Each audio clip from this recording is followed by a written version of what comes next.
Ako ning butangan diri og bawal matulog ang ireng be. Para manghawa na ni sila.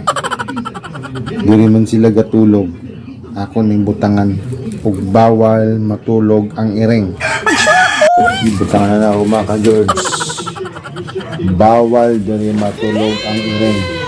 So kasabot na siguro na sila mga ka-George. Para dili na sila matulog diri. Kay nanay nakabutang.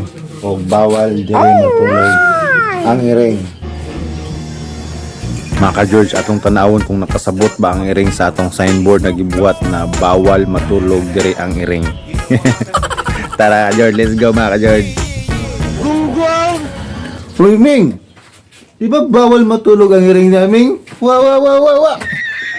Oh, sabot mana, bawal matulog ang ireng. Wa. Ukap mo di mo, George, ay kabong lami kay mong tulog. What? Tanaw pag yun oh. Disturbo kay ka sa mong tulog, George ba? Tarawag sulat eh, Bisaya mo gudi mong sulat, Bisaya kay kang dako ba? Kabalong English lang among masabtan. Sunod ha, tarong-tarong sulat, George ha? Para makasabot pod ni.